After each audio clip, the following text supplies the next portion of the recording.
স্বাগত জানাচ্ছি খাতুনগঞ্জ থেকে মধ্যজেলে, সাথে আছে আমি শামীম জাহিদ। 20শে নভেম্বরের মধ্যে প্যাকেজ ভ্যাটের নতুন হার বাতিল না করা হলে কঠোর আন্দোলনে যাবে বলে জানিয়েছেন ব্যবসায়ীদের ঐক্য ফোরাম। আজ একই দাবিতে ঢাকার দোকানপাট বন্ধ রাখেন ব্যবসায়ীরা। ক্ষুদ্র এবং মাঝারি ব্যবসা প্রতিষ্ঠানের টার্নওভার কর 1.5 কোটি টাকায় উন্নীত করা এবং ভ্যাট আদায়ে হয়রানি বন্ধের দাবি জানিয়েছেন তারা। আজ আমরা আলোচনা করব প্যাকেজ ভ্যাট নিয়ে। এই নিয়ে কথা বলতে আমাদের স্টুডিওতে রয়েছেন ব্যবসায়ী ঐক্য ফোরামের সাধারণ সম্পাদক জনাব আবু মোতালেব। তবে মূল আলোচনা যাবার আগে দেখে নেব একটি প্রতিবেদন। চলতি অর্থ বছর থেকে কার্যকর হওয়ার কথা ছিল নতুন ভ্যাট আইন। এই আইনে প্যাকেজ ভ্যাটের নিয়ম বাতিল করে উৎপাদন বিপণনের প্রতি পর্যায়ে 15% মূল্য সংযোজন কর ও রেয়াত নেয়ার বিধান ছিল, কিন্তু ব্যবসায়ীদের আন্দোলনের মুখে হার দ্বিগুণ করে প্যাকেজ ভ্যাট বহাল রাখা হয়। তাতেও সন্তুষ্ট হননি ক্ষুদ্র ও মাঝারি ব্যবসায়ীরা। বুধবার ঢাকায় ধর্মঘট পালন করে ব্যবসায়ী ঐক্য ফোরাম। এতে সমর্থন দেয় ঢাকা মহানগর দোকান মালিক সমিতি সহ বেশ কয়েকটি সংগঠন। পুরান ঢাকার মৌলভীবাজার, চকবাজার সহ রাজধানীতে দোকানপাট বন্ধ রাখে ব্যবসায়ীরা। প্রতিষ্ঠানে আগে বিক্রি হইতো মনে করেন 100 টাকা, এখন বিক্রি হচ্ছে মাত্র 10 টাকা। কারণটা কি? জনগণের বাইং ক্যাপাসিটির উপরে সবকিছু চলে যাচ্ছে। এই ভ্যাটের কারণে মানুষ সব কিছুই একবার, দুইবার, তিনবার, চারবার, পাঁচবার দেওয়ার পরে ওই দ্রব্যটার দামই বেড়ে যাচ্ছে। 28,000 টাকা আমাদের পক্ষে সম্ভব না দেওয়ার জন্য, কাজেই আমরা আমাদের রোডে নামতে হয়েছে। আমরা সরকারকে ভ্যাট দিতে ইচ্ছুক। তাদের দাবি 1 বছরের ব্যবধানে প্যাকেজ ভ্যাট দ্বিগুণ করা অযৌক্তিক। 20 নভেম্বরের মধ্যে দাবি মেনে নেয়ার আহ্বান জানান ব্যবসায়ী নেতারা। 20 তারিখের পর আমরা দেখব, আমরা নেগোশিয়েট করছি। যদি তারা না করেন তাহলে সারা বাংলাদেশের ব্যবসায়ীদেরকে নিয়ে আমরা শান্তিপূর্ণভাবে মাননীয় প্রধানমন্ত্রীর কাছে স্মারকলিপি দেব। তারপরে আমরা দেখব, অপেক্ষা করব। যদি না হয় তো সময় বলে দেবে আমরা কি করব। নেতারা বলছেন, জনদুর্ভোগ সৃষ্টি করে নয়, শান্তিপূর্ণভাবে দাবি আদায় করতে চান তারা। Ruhul Amin, independent news, Dhaka. শুরু করছি আলোচনা। জনাব আবু মোতালেব, আপনাকে স্বাগত জানাচ্ছি। অনুষ্ঠানে কেমন আছেন আপনি? ধন্যবাদ, ভালো আছি। আপনি কেমন আছেন? আমি ভালো আছি। আজ আমরা আলোচনা করতে যাচ্ছি যে নতুন ভ্যাট আইন আগামী বছর থেকে কার্যকর হওয়ার কথা রয়েছে। ঠিক তার আগে আপনারা বেশ কিছু দাবি দাবা বলছেন যে প্যাকেজ ভ্যাটের নতুন হার বাতিল করতে হবে এবং বেশ কিছু দাবি আপনারা বলছেন। কি দাবি আপনাদের? আসলে দেখেন, আমরা এই নতুন আইন বাস্তবায়ন করার পূর্বে আমাদের অ্যাপেক্স বডি বিসিসিআই, আজকে আপনারা জানেন 2012 সালে এই আইনটা ইমপ্লিমেন্ট হওয়ার কথা ছিল। তো কেন হচ্ছে না, এটার অনেক নানাবিধ কারণ। 2016-তে গিয়ে যখন এটাকে বাস্তবায়ন করতে চাচ্ছিল, তখন বিসিসিআই আমাদের অ্যাপেক্স বডি ব্যবসায়ীদের সমস্ত বিষয় পর্যালোচনা করে আমরা কিছু দাবি উত্থাপন করেছিলাম, অনেকগুলো দাবি। সেই ক্ষেত্রে মাননীয় অর্থমন্ত্রী একটি কমিটি করে দিয়েছিলেন এই 2012 সালের আইনকে বাস্তবায়ন করার পূর্বে ত্রুটি বিচ্যুতি কি আছে সেটা পরিলক্ষিত করে তাদেরকে সুপারিশ দেবে। সেই অনুযায়ী উনি এই আইনটাকে 2012 সালের আইনটাকে বাস্তবায়ন করবে। এই বছরই হওয়ার কথা ছিল। তো সেই ক্ষেত্রে একটি কমিটি করা হয়েছিল এফবিসিসিআই, এনবিআর এর মেম্বারদেরকে নিয়ে। তো এই কমিটি কাজ করেছে দীর্ঘ অনেক দিন, প্রায় 6 মাস কাজ করে তার একটা রিপোর্ট পেশ করেছিলেন। 7টি সুপারিশ তারা দাবি করেছিলেন। আপনার দাবিগুলো বলেন যে কেন আপনি চাচ্ছেন না এই মুহূর্তে ইমিডিয়েটলি এটা বাস্তবায়ন হওয়া উচিত না, যে যুক্তিগুলো আপনারা বলছেন? আমরা প্রথমেই বলেছিলাম যে এই নতুন আইনে সর্বক্ষেত্রে 15% ট্যাক্স, এইটা কোনোভাবেই সম্ভব না। অনেক ব্যবসায়ী বলছেন, হ্যাঁ, পৃথিবীর অনেক দেশেই শুরুতেই 15% করে নাই। পৃথিবীর উন্নত দেশগুলো তো 15%, 4%, 5%, 7% কার্যক্ষেত্রে বিশেষ করে। আর অন্য জায়গায় আমাদের যে প্যাকেজ সিস্টেমটা আছে ওইটাকে অন্যভাবে তারা করেছেন। আমরা সেদিকে যাব না। আমরা প্যাকেজটা পূর্বের ন্যায় বহাল রাখার জন্য বলেছিলাম। মাননীয় সরকার তো প্যাকেজ রাখতে চান না, প্যাকেজ ভ্যাট। মাননীয় প্রধানমন্ত্রী গত 2 বছর এটা রেখেছেন। কেন রেখেছেন? উনি অনুধাবন করেছেন ক্ষুদ্র মাঝারি শিল্প উদ্যোক্তা যারা দেশের জন্য কাজ করছে, অর্থনীতির জন্য কাজ করছে, তাদের কথা বিবেচনা করে গত 2 বছর তিনি এটা সব রেখেছে। ঠিক আছে, কিন্তু এইবার অর্থমন্ত্রী কিন্তু গত বাজেট পেশ হওয়ার সময় বলেছেন যে এই বছরের মধ্যে করা হলো 2017 সালের জুন থেকে নতুন ভ্যাট আইন কার্যকর হবে, এবং উনি বলছেন যে প্যাকেজ ভ্যাট নয়, প্যাকেজ ভ্যাট আসলে এখান থেকে যথেষ্ট পরিমাণ সরকারের রাজস্ব পাচ্ছে না প্যাকেজ ভ্যাটের কারণে, এই কথাগুলো বলা হচ্ছে। তো এই বিষয়ে কি আপনারা সরকারকে সাহায্য করতে চাচ্ছেন না? ভ্যাট তো অবশ্যই, দিতেই হবে। অবশ্যই। প্যাকেজ ভ্যাট যেটা বলা হয় যে এক ধরনের বিশেষ সুবিধা, আপনি টোটাল আপনার সেলস টার্নওভার হিসাব না করে আপনি একটা থোক বরাদ্দ দিচ্ছেন। থোক কেন? আপনি যেহেতু ব্যবসা করছেন, আপনার যা বিক্রি হবে তারপরে আপনি ভ্যাট দিয়ে দেবেন, সমস্যা কোথায়? না, এখানে সমস্যা আছে। যেমন সমস্যা বলি, আমাদের খুচরা রিটেলার পর্যায়ে যারা আমরা ব্যবসা করি, Right. পাইকারি পর্যায়ে আমরা ইম্পোর্ট যখন করি তখন 15% ট্যাক্স দিয়ে আসে, সেল ট্যাক্স আমরা 4% দিই। Right. যখন এটা খুচরা পর্যায়ে আসে তখন আমাদের কনজিউমাররা কিন্তু একটা দুইটা পিস মাল কেনে না, না। এরা কিনে লট, এখান থেকে কিনে বিভিন্ন আরো ব্যাপক আকারে সারা বাংলাদেশের বিভিন্ন মার্কেটগুলোতে যায়। সেই ক্ষেত্রে কিন্তু কেউই আমাদের এই অভ্যস্ত না যে কনজিউমার থেকে টাকা আদায় করা। এই টাকাটা আমরা এখন পর্যন্ত ওই কাঠামো গড়ে উঠে নাই। আর এনবিআরও সেই জায়গায় প্রস্তুত নয় যে এই গণসচেতনতা করা, যে কাজটা করা 2012 সালের মূল যে ভিত্তিটা প্যাকেজ, এই ভ্যাটটা কি, ভ্যাটটা হচ্ছে আমরা হলাম ব্যবসায়ীরা, কালেক্টর, ভোক্তারা ভ্যাট দেবে। কিন্তু এখন পর্যন্ত কি কোনো ভোক্তাকে ওইভাবে প্রিপারেশন নেওয়া হয়েছে কিনা, ভোক্তাদেরকে জানাবার জন্য সচেতনতা করা হয়েছে কিনা, আমি আপনার থেকে জানতে চাই। এখনো পর্যন্ত সেই কাঠামো আপনার সাথে পুরোপুরি আমি একমত নই। গড়ে ওঠে নাই। আমি সিম্পল, আমি ওই লাইনে যাব না। আমরা যেটা প্রপোজাল দিয়েছিলাম যে প্যাকেজ ভ্যাটটাকে আপনারা বাড়িয়ে এটাকে স্ল্যাব দৃষ্টিতে রাখেন। আমরা অ্যাসোসিয়েশন চেম্বার কাজ করব, যেখানে আমরা 2000 জি, লক্ষ একটা অভিযোগ কোটি টাকা। বলা হয় যে এই প্যাকেজ ভ্যাটের এই পদ্ধতির কারণে ভ্যাট বা ট্যাক্স আসলে ফাঁকি দেওয়ার সুযোগ হচ্ছে, সেটা কি আপনার কি মনে হয় ঠিক? ঠিক না, এটা আমি বলি। কেন ঠিক নয়? এখানে যদি আপনারা প্লেইন লেভেল ফিল্ড যদি আমরা করতে পারতাম, এটা যখন থেকে শুরু হয়েছে আমরা 4200 টাকা থেকে শুরু করেছি, বাড়তে বাড়তে সর্বনিম্ন 14,000 টাকা এসছে। এখানে কিন্তু গ্যাপ আছে, যে জিনিসটা আপনারা ক্লিয়ার হচ্ছে না। আমরা কিন্তু শুধু 14,000 টাকাই দিচ্ছি না, আমাদের বড় যারা আছে Slab তারা একটু আছে, শুরু থেকে বাড়িয়ে 14,000, দিচ্ছে। এটা অনেক ক্ষেত্রে 50, 60, 70,000, 1 লাখ টাকাও ছাড়িয়ে যাচ্ছে। এই ব্যাপারে কিন্তু আমরা তাদেরকে যথেষ্ট কোঅপারেট করতে চাই। গ্যাপটা কোথায়, কিভাবে করবেন? গ্যাপটা বলি। গ্যাপটা হচ্ছে আজকে তারা যদি আমাদেরকে নিয়ে কাজ করতেন, এই গত 8 বছরে এটার যারা নিবন্ধিত হয়েছিল কমে কমে কমে অনেক জায়গায় কমে এসছে। জি, আজকে 68,000 থেকে 68,000 নিবন্ধিত হয়েছিল, আজকে কমে কমে অনেক নিম্ন জায়গায় চলে এসছে। রাইট। এইটার দায়ভার কে নেবে? এই কাজটা তো তাদের। আমরা বলেছি যারা দেয় না, যারা দিচ্ছে তাদেরকে তো, আর তারা তো দিয়েই যাচ্ছে, আর যারা দেয় না তাদেরকে আপনারা নিবন্ধিত করেন, আপনারা আইনের আয়ত্তে আনেন, আপনাদের সাথে অ্যাসোসিয়েশন চেম্বার আছে। কিন্তু সেই ক্ষেত্রে দেখা যাচ্ছে তাদেরকে ধরা হচ্ছে না, আইনের আওতায় আনা হচ্ছে না। তারা কিন্তু একদিক থেকে খুব আরামে আছে, আর আমরা যারা দিয়ে যাচ্ছি প্রতি বছর, যারা এই প্যাকেজ ভ্যাটটা দিয়ে যাচ্ছে, তাদের কিন্তু হয়রানি, নানান এই সমস্যা, রেনিউ করতে করতে সমস্যা। এখন যে জিনিসটা হচ্ছে সর্বশেষ, জি। মাননীয় অর্থমন্ত্রী প্রধানমন্ত্রীর নির্দেশ অনুযায়ী জি। বলেছেন আমি প্যাকেজ ভ্যাট বলবৎ রেখেছি। এক্ষেত্রে কিন্তু একটা গ্যাপ আছে। গ্যাপটা কোথায় দেখেন, মাত্র 80 লাখ টাকা সর্বোচ্চ টার্নওভারের শর্তাধীন মূল্য সংযোজনের উপর 15% হারে ধার্য করে 28,000 টাকা সর্বনিম্ন মূসক নির্ধারণ করা হয়েছে। এসআরও নাম্বার 181 আইন 2016/757 মূসক। এতে বিদ্যমান সকল প্যাকেজ ভ্যাট প্রদানকারী প্রতিষ্ঠান প্যাকেজ ভ্যাটের আওতা বহির্ভূত থাকবেন।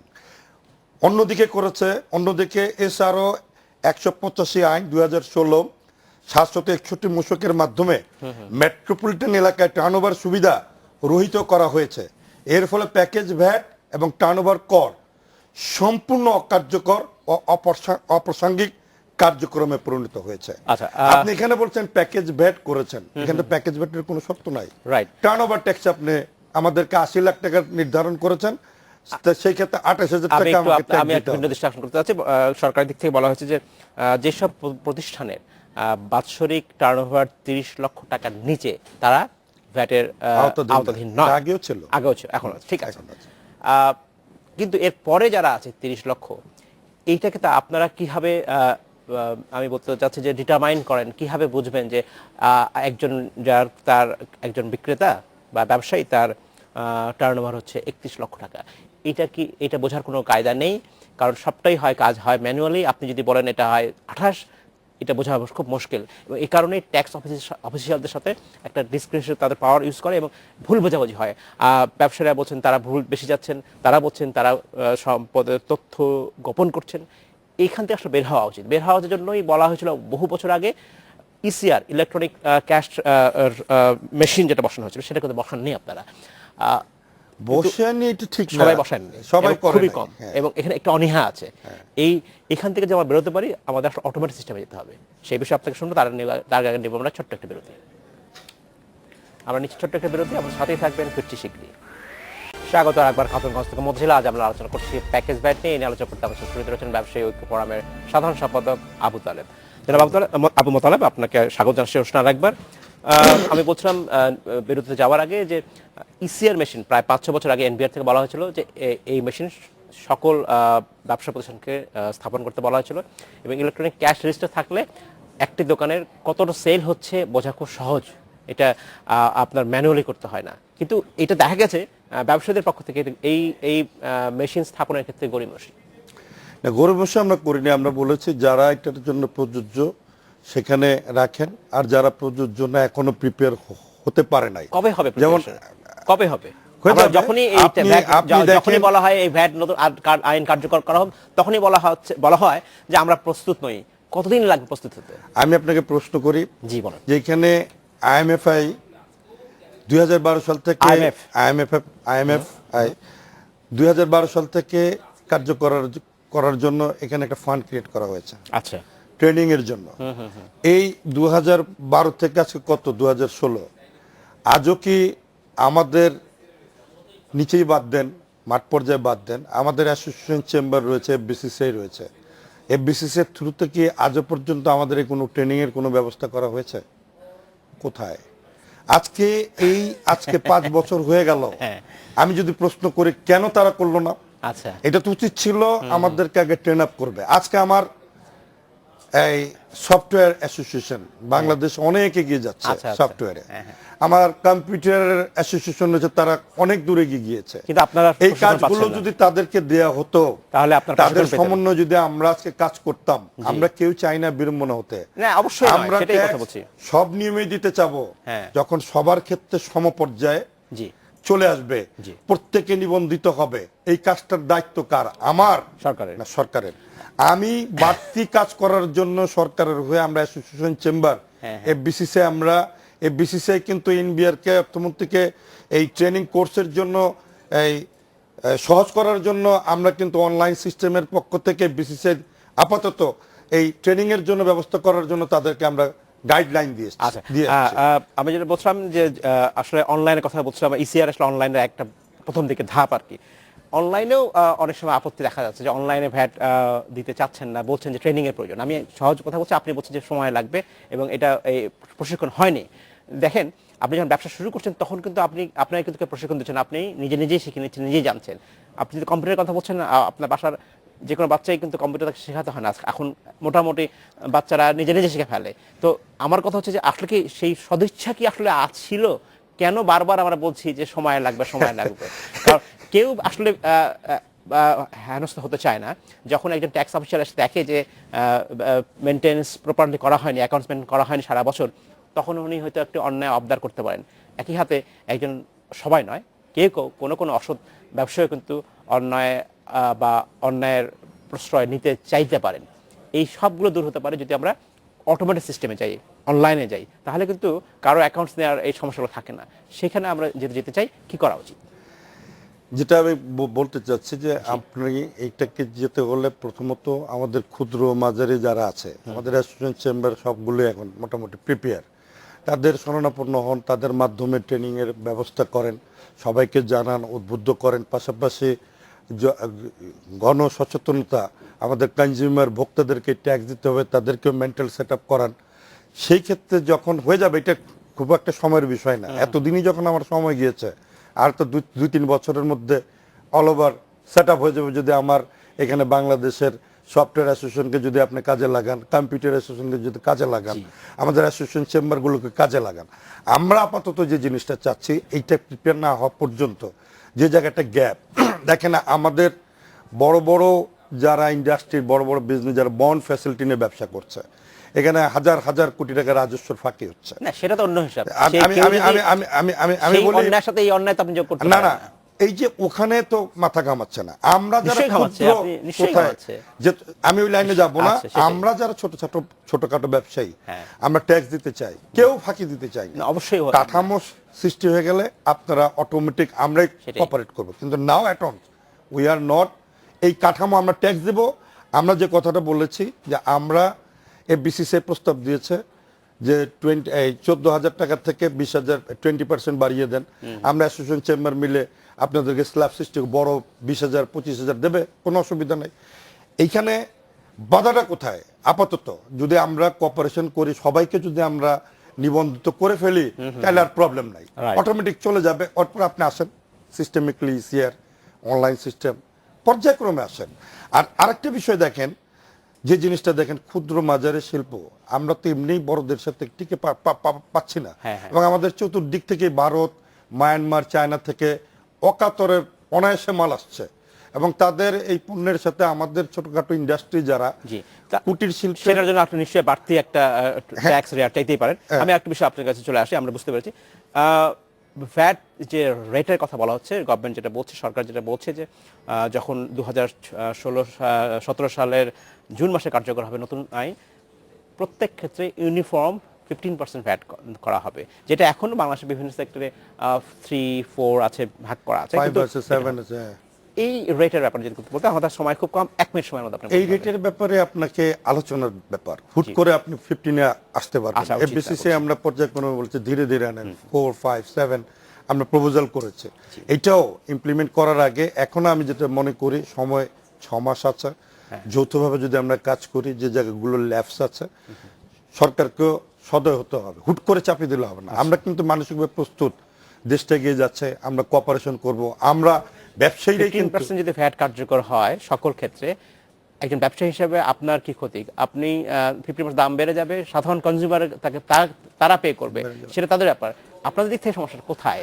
আমাদের দিক থেকে সমস্যা, আমি যে কথাটা বলছি, অবকাঠামো যদি তৈরি হয়ে যায় আমাদের কোনো আচ্ছা। সমস্যা নেই। আরেকটা আচ্ছা। বিষয় দেখেন, জি। আজকে হতদরিদ্র যারা ইউজ করছে, যেমন রুটি বিস্কিট 100 টাকা পর্যন্ত ছাড় ছিল, এটা নিতান্ত গরিব লোকেরা এটা ইউজ করে, রাস্তাঘাটের মেজর কর্মচারী ইউজ করে, তাদের সেক্ষেত্রে কি আপনি 15% ভ্যাট আনতে পারবেন? এটা কিন্তু 8 বছর যাবত মকুব ছিল। আমাদের প্লাস্টিকের হাওয়াই চপ্পল আপনার এবং 120 বেসিক টাকা খাদ্যপণ্য বেসিক যে কম দামের জিনিস ব্যাটের আওতার বাইরে রাখা উচিত। যেটা আছে, কিছু আছে, না, এখন আছে। নাই। চালের ক্ষেত্রে আছে। চালের ক্ষেত্রে যেমন এই দুইটা পণ্য আমরা দাবি করেছি। আচ্ছা। দুইটা পণ্য হচ্ছে প্লাস্টিক হাওয়াই চপ্পল, আচ্ছা। 120 টাকা পর্যন্ত আচ্ছা। পণ্যের উপর ছাড় ছিল।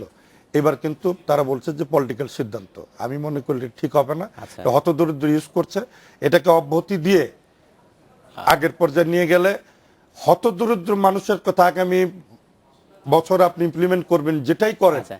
হতদরিদ্র গরিব মানুষের নিশ্চয়ই- কথা আপনাকে নিশ্চয়ই- চিন্তা নিশ্চয়ই করতে সেটা হবে। সরকার মাথায় সেই রাখবে। ক্ষেত্রে একটা জনাব আবু তালেব, স্পেশাল ব্যবস্থা। বাজেটের ব্যাপারে ব্যবস্থা রাখতে জনাব হবে। আবু তালেব, আপনাকে অসংখ্য ধন্যবাদ। তবে আপনি যে দাবি করছেন, নিশ্চয়ই সেটা সরকার সেটা বিবেচনা করবে। অসংখ্য ধন্যবাদ। আজ শেষ করতে হচ্ছে। আপনাকে ধন্যবাদ। এই ছিল আজকের আমাদের খাতুনগঞ্জ থেকে মধ্যে ছিল। আমাদের সাথেই থাকবেন, দেখা হবে আবারও।